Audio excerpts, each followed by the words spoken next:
នៅក្នុងចំណាប់អារម្មណ៍លើកដំបូងរបស់លោកខឹមវាសនាប្រធានគណៈបកសម្ព័ន្ធដើម្បីប្រជាធិបតេយ្យបានថ្លែងទៅកាន់សមាជិកនិងអ្នកគាំទ្រដែលបានចូលរួមក្នុងវេទិកាសាធារណៈនេះថាចំពោះគណៈបកសម្ព័ន្ធដើម្បីប្រជាធិបតេយ្យទោះបីអ្នកណាបង្កើតគណៈបកនយោបាយ1000ទៀតក៏ដោយក៏គណៈបកនេះមិនខ្លាចសោះឡើយសូម្បីតែគណៈបកប្រជាជនកម្ពុជាដែលជាទូទៅគេយល់ឃើញថាជាគណៈបកធំនោះផងសម្រាប់សម្ព័ន្ធដើម្បីប្រជាធិបតេយ្យបងប្អូនបង្កើតគណៈបកបង្កើត1000គណៈបកទៀតក៏ដោយបងប្អូនអត់មានដែលរង្គើញាប់ញ័រដល់ផ្លូវចិត្តរបស់យើងឡើយអត់មែនណាដល់ពេលអត់មែនអត់មានអីច្រឡំមាត់ឬច្រឡំកាយវិការដែលបង្ហាញឲ្យឃើញថាយើងមានការព្រួយបារម្ភអំពីគណៈបកដទៃទៀតទេហេតុអីបានយើងការទំនុកចិត្តបងប្អូនយើងស្គាល់របស់យើងស្គាល់របស់ចំណុចខ្លាំងឬចំណុចខ្សោយរបស់គូប្រកួតយើងគណៈបកប្រជាជនគេថាធំបងប្អូនគេថាធំគេថាខ្លាំងណាធ្វើមិនឈ្នះគណៈបកប្រជាជនទី1មានលុយទី2មានអំណាចខ្ញុំមើលទៅបងប្អូនស្មាតទោសខ្ញុំមើលទៅឃើញប៉ិនសម្រាមគេថាគណៈបកប្រជាជននឹងសបោធនធានមនុស្សខ្ញុំថាធំហ្នឹងណាតម្រៃងាប់ទេហើមស្ពីងហ្នឹងតម្រៃងាប់ទេធ្វើឲ្យអត់កើតទេគណៈបកប្រជាជនគ្រាន់តែលើកមកចំណុចមកបងប្អូនវាខ្វះគុណសម្បត្តិជាធនធានសម្រាប់កសាងសង្គមបាត់ទេគ្រាន់តែជាមនុស្សលើកអត់រួចពីប្រយោជន៍ផ្ទាល់ខ្លួនធ្វើអីដើម្បីផលប្រយោជន៍ផ្ទាល់ខ្លួនទោះបីអ្នកឯងមានសញ្ញាបត្របច្ចេកទេសបណ្ណាក៏ដោយមិនមែនជាធនធានសម្រាប់កសាងសង្គមទេសង្គមដើម្បីរីកចម្រើនទៅបានណាវាត្រូវឲ្យមនុស្សដែលហ៊ានលះបង់ផលប្រយោជន៍ផ្ទាល់ខ្លួនដើម្បីសេចក្តីសុខអ្នកដទៃកាន់វាត្រូវឲ្យមនុស្សចឹងត្រូវឲ្យមនុស្សល្អកាន់សង្គមខ្មែរឲ្យពួកអខូចកាន់រស់អាម៉េចយើងល្អរស់អាម៉េចមានរៀនរស់តាមវាដល់ពេលយើងបត់វាមិនទាន់វាតាមួយក្នុងកុននោះគេហៅឲ្យផឹកឈាមសួរឆ្ងាញ់ដល់ទៅដល់ទៀតសង្គមទេរឆានអត់ទេរឆានមានអញ្ចឹងយើងវាអញ្ចឹងបើយើងមិនរៀនផឹកឈាមតាមវាបងប្អូនមានបខំខ្លួនផឹកនៅមុខគេធ្វើញឹមអញ្ចឹងបើនៅក្នុងចិត្តរបស់យើងវាຕົកវាព្រួយវាពិបាកអញ្ចឹងមានតែរស់អញ្ចឹងឥឡូវមនុស្សល្អកាន់តែតិចទៅសង្គមខ្មែររបស់យើង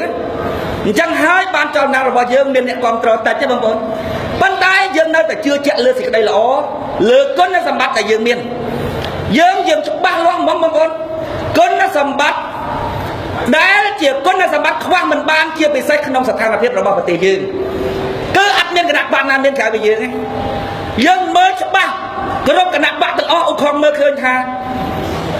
អត់មានគណៈបកណាមានគុណសម្បត្តិសម្រាប់កសាងប្រទេសទេបងប្អូនគណៈបកប្រជាជនគេថាធំខ្ញុំថាអត់មានអីគួរឲ្យខ្លាចសោះបងប្អូនណាបើខ្ញុំមើលឃើញគណៈបកប្រជាជនណាមានគុណសម្បត្តិធំគួរឲ្យខ្លាចទេបងប្អូនខ្ញុំអត់ចេញមកធ្វើនយោបាយទេខ្ញុំអត់ចេញមកទេសុខចិត្តអង្គុយធ្វើតំណាងរាស្ត្រយកលុយស៊ីទៅវាគ្រាន់បើជាចំណាយកម្លាំងអត់ប្រយោជន៍ដែរបើខ្ញុំមើលឃើញថាគណៈបកសំរៀងស៊ីគណៈបកដទៃទៀតឥឡូវគេគុំគ្នាបង្កើតជាគណៈបកសង្គ្រោះជាតិថាគណៈបកហ្នឹងវាខ្លាំងណាស់បងប្អូនខ្ញុំក៏អត់បង្កើតគណៈបកសម្ព័ន្ធដើម្បីប្រជាធិបតេយ្យមកដែរខ្ញុំមើលអត់ឃើញបងប្អូនខ្ញុំមើលអត់ឃើញថាគណៈបកហ្នឹងធំគេរាប់ឲ្យខ្ញុំស្ដាប់ពីណាខ្លះកឹមសុខាសំរៀងស៊ីតគំតាថៃលោហានប៉ុលហូមអាណាទៀតសុកមុខហួរណាទៀតអ៊ូច័ន្ទរិទ្ធអ៊ូច័ន្ទរតខ្ញុំថាអ៊ូហ្នឹងតកូលអ៊ូមិនដែលកើតអាណាមួយសោះតកូលអ៊ូច័ន្ទរិទ្ធក៏មិនកើតអ៊ូច័ន្ទរតក៏មិនកើតអ៊ូវិរៈក៏មិនកើតឃើញបានតែអ៊ូខំមួយយ៉ាប់មែនតើហើយគេថាគណៈបកហ្នឹងសបោធនធានមនុស្សខ្ញុំថាងាប់បងប្អូនគ្រាន់តែយកមកចំណុចមកនិយាយពួកហ្នឹងអត់មានធនធានមនុស្សបាត់ទៅហើយគឺមនុស្សលឿនអត់រួចពីប្រយោជន៍ផ្ទាល់ខ្លួនសម្ព័ន្ធដើម្បីប្រជាធិបតេយ្យមានសិទ្ធិសេរីទាំងអស់គ្នាការថ្លែងបែបនេះត្រូវបានធ្វើឡើងចំពោះមុខយុវជននិងប្រជាពលរដ្ឋដែលបានចូលរួមក្នុងវេទិកាសាធារណៈជិត 1000 នាក់ដែលធ្វើនៅទីស្នាក់ការកណ្ដាលរាជធានីភ្នំពេញនាព្រឹកថ្ងៃអាទិត្យទី6ខែធ្នូឆ្នាំ2015លោកខឹមវាសនាក៏បានលើកឡើងបន្ថែមទៀតពាក់ព័ន្ធទៅនឹងប្រព័ន្ធតុលាការកម្ពុជាបច្ចុប្បន្នគឺសទៅជាខ្មៅទៅជាសស្ទើរតែ 90% ទៅហើយទាំងចៅក្រមព្រះរាជអាជ្ញានិងក្រឡាបញ្ជីបើយុត្តិធម៌នៅប្រព័ន្ធតុលាការតែចូលដល់តុលាការព្រាមគេអត់មានសួររឿងខុសរឿងត្រូវទេបងប្អូនគេសួរតែពីរឿងលុយមកបាត់ ពួកក្រុមគ្រួសារគឺកាត់ផាំងហើយតឡាការបងប្អូនរាប់ចៅក្រមនៅតាមខេត្តចៅក្រមនោះ4 10 20ចៅក្រមស៊ើបសួរបរិយាអាជ្ញាកាឡាបញ្ជីសត្វចរិតថា 90% ទុក 10% ឲ្យគេចន្លោះខ្លះទៅសត្វតែអញ្ចឹងបងប្អូនតចូលមកសទៅជាខ្មៅទៅសរស់កើតដែរមនុស្សណាមិនដែលឋានណាសអត់ដឹងសខ្មៅអត់ដឹងខ្មៅណាបងប្អូនសទៅជាខ្មៅទៅសយើអីរស់កើតដែរបងប្អូនរស់កើតដែរបើជាប្រកខ្មែរពេលជួបត្អូនព្រាមតាសោកបានឬអាណាទៅជួយដោះឲ្យទៅដោះផុតពីតឡាការនឹងមកបានតែ 4-10 ថ្ងៃស្ងប់ចិត្តព្រាមអញ្ចឹងខ្មែរយើងអញ្ចឹងខ្មៅខ្មែរស្អុយយូរអញ្ចឹងអត់មានថាអូអញទៅដល់ឃើញប្រព័ន្ធតឡាការបែបហ្នឹងងុំក្នុងផ្លូវចិត្តទេបងប្អូនមានការតស៊ូមួយថា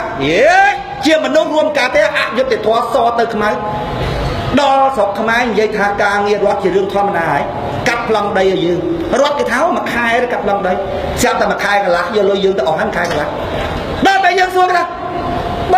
ងឯងនិយាយមកខ្ញុំថាមួយខែឡើយមួយខែកន្លះមិនគេតបមកយើងថាម៉េចអូនឯងមិននិយាយចឹងអូនអាចដឹងការងាររដ្ឋទេការងាររដ្ឋអញ្ចឹងណាចុំការងាររដ្ឋអញ្ចឹងណាខ្មែរយើងទទួលថាអញ្ចឹងការងាររដ្ឋគឺអញ្ចឹងស្រុកគេវិញបើការងារឯកជនអាចផ្លាស់ប្ដូរបានតែការងាររដ្ឋវិញមួយគឺមួយពីរគឺពីរជាពិសេសគឺសិង្ហបុរីបងប្អូនសេវា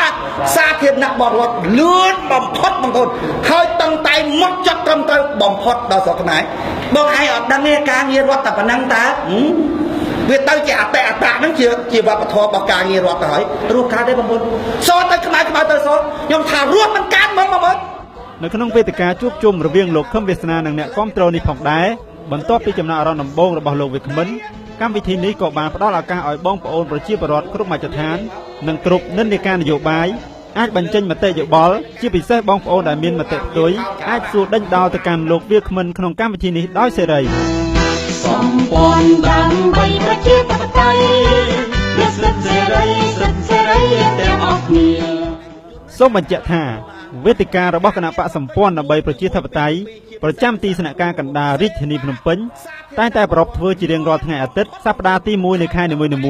វេលាម៉ោង 8:30 នាទីព្រឹកស្ថិតនៅផ្ទះលេខ 108 បេដឺផ្លូវ 315 សង្កាត់បឹងកក់ 2 ខណ្ឌទួលគោករាជធានីភ្នំពេញពីខ្ញុំជ័យឧត្តមធ្វើសេចក្តីរាយការណ៍ពីរាជធានីភ្នំពេញរស់មិនកើតមកបងប្អូនដូចដីកពតបងប្អូនចាណាមើលដីកពតឥឡូវគេដេញចាប់អធុយទៀតរត់ទៀតណាដី1000 ជាងហិកតាបើជាប្រវត្តិរស់នៅលើដីនឹង800គ្រួសារជាងអា800គ្រួសារជាងហ្នឹងបងប្អូនអាណាគេធ្វើអីក៏ធ្វើបានដែរតែគ្រួសារធុយមួយ4នាក់ឯងបញ្ចាំ4នាក់ឯងគឺធ្វើមិនបានដីរបស់រដ្ឋតែគេចោទយើងថាយើងទៅនៅលើហ្នឹង1000ហិកតាជាង700-800គ្រួសារដែលនៅលើដីហ្នឹងអាណាក៏គេធ្វើបានដែរអាធុយដាំតលខេដាំបានគេចេញទៅការចាប់ទៀតហើយយើងទៅដឹងពីណាបងប្អូនទៅដឹងពីណាហើយបើមិនដាច់យកផងស្មាតទោសដូចងើបពីមុខមកនិយាយងើបពីមុខមកនិយាយលោកឯងមិនយកដីប្រជាពលរដ្ឋនឹងអភិវឌ្ឍចំដីប្រជាពលរដ្ឋដីម៉ែលោកឯងណែបើបាក់ដីប្រជាពលរដ្ឋទៅត្រូវគ្មានចឹងពួកប្រជាពលរដ្ឋលោកអត់ដីធ្វើដូចថាគាត់នឹងមិនដែរគ្រប់គ្រងប្រទេសនឹងអញ្ចឹងធ្វើដូចគាត់អត់មានការទទួលខុសត្រូវអញ្ចឹងបានខ្ញុំជានិយាយលេងថាបើសម្ដេចខ្ញុំនិយាយរឿងល្អមិនបាច់ជឿទេប៉ុន្តែបើគាត់និយាយថាហែងអត់រួចខ្លួនទេថាបិទសាប៊ូគូទៅបងប្អូនបាច់ពាក់បាច់ជើងបាច់ដេញតុងទីនៅណាយកលុយធ្វើសហយរត់ទៅបាត់ព្រំដែនឥឡូវហើយបើគាត់និយាយថាហែង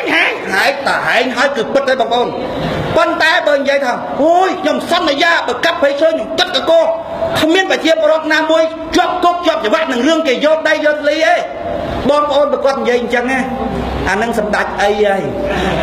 សម្ដេចអីសម្ដីអាចអាហ្នឹងហើយ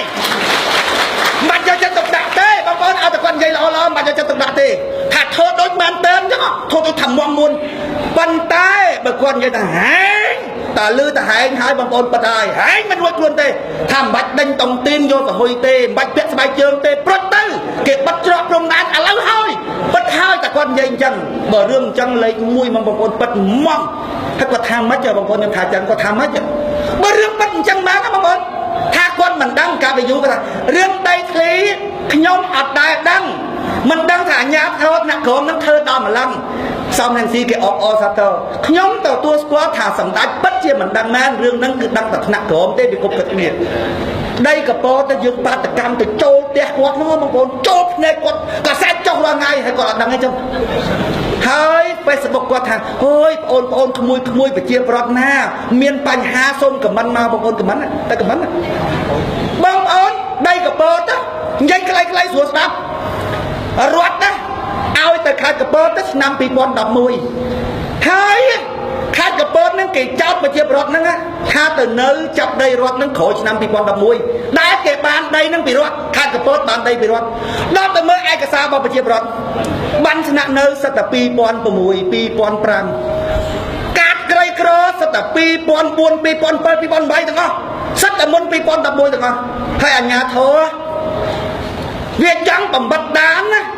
ភ័ស្តុតាងដែលប្រជាពលរដ្ឋរស់នៅលើដីនោះតាំងពីមុនឆ្នាំ2011ហ្នឹងបងប្អូនដល់អាជ្ញាធរធ្វើចឹងរួមមួយកើតមេភូមិគេដើរប្រមូលបានពួកបានពី2006 2005 2007ហើយដីហ្នឹងខេត្តកពតបានពីរដ្ឋ2011វាដើរប្រមូលបានគេថាម៉េចហ៎សូមឲ្យប្រមូលបានចាស់ដើម្បីឲ្យរដ្ឋគេធ្វើបានថ្មីឲ្យសហការពីមេភូមិបងប្អូនមើលតែខ្ញុំនិយាយថារស់អាម៉េចកើតបើមេភូមិមេឃុំអាជ្ញាធរធ្វើចោលនេះបងប្អូនរស់អាម៉េចហ៎រស់អាម៉េចកើតបងប្អូនលេអាជ្ញាធរគេដើរប្រមូលដល់ពេលប្រមូលប្រជាប្រដ្ឋទៅសួរថាបានខ្ញុំថ្ងៃមុនយកមកធ្វើបាននៅការពិតវាយកមកដុតចោលណាបងប្អូនបំបត្តិតាមយើងនិយាយកាសែតសន្និសិទកាសែតបង្ហាញឡើងច្បាស់ចាស់នៅតែមិនលឺដល់សម្ដេចទៀតបងប្អូនចាំណាមើលរស់អាម៉េចកើតខ្ញុំសួរនេះឥ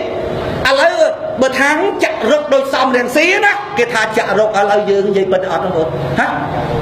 បើខ្ញុំបានកៅអីខ្លះបើសម្ព័ន្ធបានកៅអីខ្លះអីគាត់ថាទៅអីគាត់ថាចូលក្នុងសភាចាប់ដៃកម្មសខាសួរចាប់ដៃគាត់ចាប់ដៃកម្មសខាសួរមើលឯអាដាមថ្ងៃមុនណានិយាយថារួនឲ្យចុះរួនមិនចុះដាក់ចដាឲ្យចុះបើដាក់ចដាមិនចុះទៀតអានឹងធាក់តម្លាក់ចុះហ្មងអានឹងមានន័យថាម៉េចចាប់ដៃកម្មសខាសួរណាប៉ុន្តែខ្ញុំវិញខ្ញុំទៅដល់ចាប់ដៃម្ដេចសួរដែរម្ដេចអត់ដឹងមែនខ្ញុំចង់សួរម្ដេចអត់ដឹងមែនថ្ងៃមុនគាត់ទៅទឹកកសែតហ្នឹងម្ដេចអត់ដឹងមែនឲ្យតែបានកៅអីខ្លះខ្ញុំសួរហ្មងមែនខ្ញុំសួរហ្មង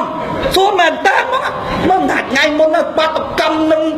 ដាក់សំណើទៅសម្ដេចដាក់ពាក្យសម្ដឹងទៅសាច់សម្ដេចឲ្យចុកកសែតអត់ឈុំហ្នឹងម្ដេចអត់ដឹងមែនយ៉ាងមិនចាប់ដៃម្ដេចសួរហ្មងចឹងមកបងប្អូនដូចជាហួសហេតុពេកចឹងបងប្អូនរួមមិនកើត